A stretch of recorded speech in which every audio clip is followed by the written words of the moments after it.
দণ্ডিত যত পক্ষীরাজ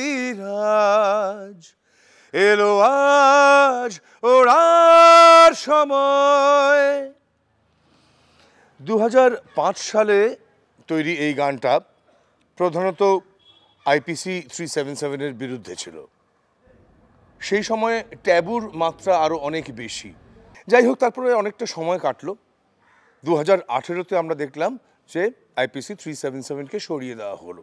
কিন্তু আইনের চোখে বৈধ হলেও এই ধরনের মানুষরা কি এখনও সামাজিকভাবে বৈধ? পাড়ার যে মেয়েলি ছেলেটি, তাকে নিয়ে কি আমরা হাসাহাসি করি না? বা টমবয়স যে মেয়েটা, সে স্কুলে কিংবা কলেজে কিংবা অফিসের পরিসরে আলাদাভাবে চিহ্নিত হয় না?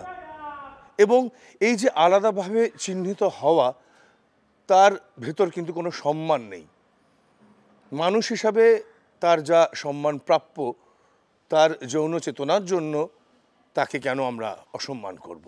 ইদানিংকালে যেটা দেখা যাচ্ছে যে কর্মক্ষেত্রে নিয়োগের সময় সেটাও কিন্তু একটা বড় ব্যবধান সৃষ্টি করছে। যার অ্যাপিয়ারেন্স বা কথাবার্তা একদম টিপিক্যাল স্টিরিওটিপিক্যাল নয়, তেমন পুরুষ বা নারীকে কিন্তু চট করে লোকজন অফিসের পরিসরে নিয়োগ করছে না। এটা খুবই আপত্তিকর।